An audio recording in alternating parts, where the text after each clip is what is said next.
Hey guys, back again for the 10th installment on this particular Rock Brigade series for Def Leppard discography album review. And from the last one, which we actually spoke about, which was the album Slang, Def Leppard was at a point where it really began to wonder about what the future might actually hold. There was a large part of their audience that got kind of alienated with Slang, and for a lot of those that still love Slang, and for the band themselves, they still liked a lot of things that they actually had done on it. In fact, as I mentioned, that they've actually embraced the album a lot more right now, and a few months ago released a deluxe edition. But back at this point, as they started to get towards the end of the 90s, the musical scene began to shift again. It started to see the rise of many things like boy bands and girl bands, and a lot of pop music actually gaining a lot of prominence. Def Leppard at this point decided a course of action, which was to actually go back to their roots as what made them famous in the first place, which was with Pyromania, Hysteria, and Adrenalize. And what they decided to do was not continue in the direction as to what Slang was doing, but rather go back to those type of albums from the 80s and early 90s. And what eventually ended up with was the third album in the IA series, which was Euphoria. And Euphoria, interestingly enough, was a name that Phil actually thought of, but was kept kind of on the back burner because at this point, the album was going to, when it eventually was released, was in 1999, fairly close to the millennium. And they, in fact, did contemplate, actually naming this album Millennium. But hindsight, maybe it's a good thing because this album, is considered to be on par with, the big hit albums of, as I said, the 80s and 90s. Completes the IA trilogy, so you have Pyromania, Hysteria, and Euphoria. The album itself continues with the same lineup of with new guitarist Vivian Campbell, his second album with the band, studio album that is, and this was album number 7, studio-wise. And what's interesting is that with the artwork is that there were a lot of expectations first to begin with the artwork that it would go back to the prominence of what was on Adrenalize and Hysteria and Pyromania. But Andy Airfix was called back in, who had done all those famous album sleeves and single sleeves and so on. So expectations were unusually high for this one. But what we ended up with was this album cover, which kind of seems a little unfinished in some ways if you look at it. I mean, it has the name Euphoria, it has the Def Leppard logo in prominence with these 3 lights on the back. And I mean, getting used to seeing great album artwork like Adrenalize and Hysteria and Pyromania and even On Through the Night, which is my personal favorite, this felt kind of like a letdown. So that really was something which didn't go down too well with a lot of fans in many ways. But hey, okay, it's the artwork. Some of us are a little fanatical about it, but we'll move on to the music itself. For me, Euphoria, in some ways, I was excited about this release before it came out. I heard some of the song samples, some of the title tracks which we were initially told would be on it changed to the final set, and this actually marked the return in some way of Mutt Lange. He actually visited the band for a few days while they were recording this album, and he knew that they were trying to go back to the original sound, and he actually helped out with a few tracks where he's in fact given co-authored credit for. Tracks such as All Night and It's Only Love and Promises and so on. Promises is being the big hit single, which we'll review in just a second. But to begin with, the album has a feel like it has some kind of elements from Slangs, a lot of elements from before, but the overall production quality sounds like it's kind of overproduced in some parts and underproduced in some parts. I don't know what you guys might think, let me know, but this is just kind of how it feels like. So, but anyway, getting the songs themselves, you started with Demolition Man, which is a really good track. It really opens big. It's kind of in the same vein as things like shall we say Rock Brigade of On Through the Night, or Let's Get Rocked off Adrenalize and so on. And it kind of sets the tone as what you could think this album holds and what it promises.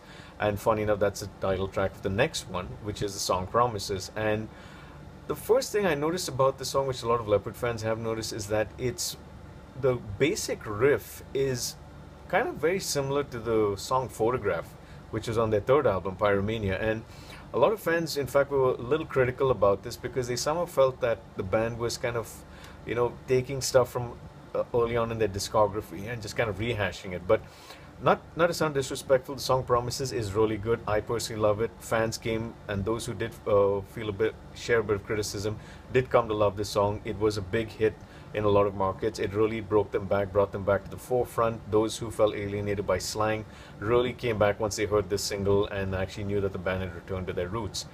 And the next track, which is Back in Your Face, actually literally is Leppard's statement of saying, yes, we're back, we mean business, we're gonna show you what it is to really rock and so on. And that's essentially what this track is all about. It really tries to display that. The next track, which is Goodbye, is written by Rick Savage, and this track is really a big ballad. I mean, people, whenever they hear this, just get addicted to it. It is a song that you can just loop a number of times and you could just love it. Goodbye is essentially all the good things that you remember of Hysteria and Adrenalize and so on, and you just really want to keep on hearing it even more. The next song is All Night, and the problem with this song is that while it is trying to create this kind of funky, groovy type feel, almost in the vein of Pour Some Sugar on Me, it somehow fails in doing that. It, in fact, was rated as one of the weaker tracks on this album by a lot of fans. Fans didn't quite appreciate this song and thought that, Leppard was maybe trying too hard with this one. But the next track, which was Paper Sun, is again one of the epic songs which you find like White Lightning or Leppard Euphoria or even Desert Song or Die Hard Hunter. It is talking at that point about the conflict which was happening in Kosovo, if I'm not wrong from one of the early interviews. It actually is a song, again, condemning the whole aspect about war and so on, and it's very much like the song Gods of War itself. But it's got an interesting feel. A lot of people really like the guitaring out here. People felt that this was the album where they could really see Vivian Campbell shine in terms of being a songwriter and a guitarist, and how his previous work really helped him in actually contributing a lot to this album. So this track is again something which him and Phil, you can really see there's a lot more synergy between the two of them, and they're really starting to really bounce things off from each other. The next track, It's Only Love, is nice. A lot of people like this. Somehow for me there's just something about this track that is annoying. I think it's more about, just the way, I think if I could narrow it down to a particular sound, it would just be Joe doing his na na na na na over the guitar sound. Which I think could have easily been done without. If they had just taken that part of the song, would have been kind of fine. So, but do check that out. The next track is 21st Century Sha-La-La-La Girl.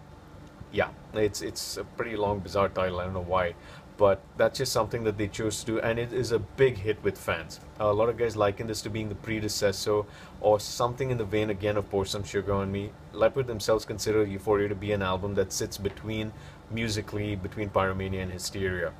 And this is a song which actually demonstrates again, the sense of grooviness, that anthem type rock sound and so on. So a lot of people really enjoy this track. I do too. I think it's really good, except for the subtitle itself.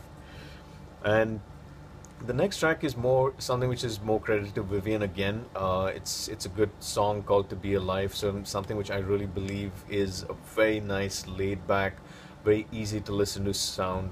It really demonstrates again, how diverse he is as a songwriter, and something which Leppard, was able to really build on. The rest of the guys really add their own elements to.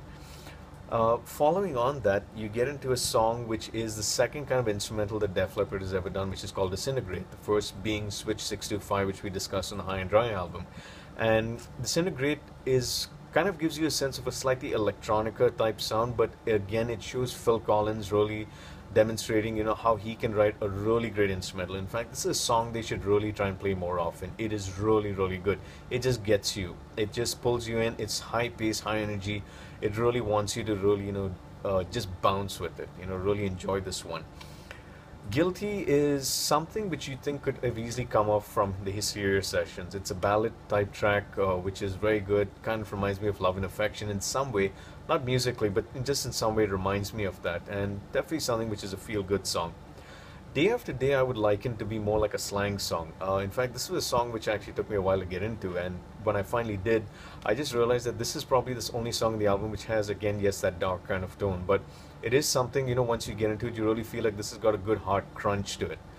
And the album concludes with a song called Kings of Oblivion. Kings of Oblivion is good, but somehow I feel like Rick Savage's bass is getting lost in this entire mix. It's floating around somewhere. It's not quite gelling with the rest of the thing. Not to say that he's made a mistake. I just think it's the production value.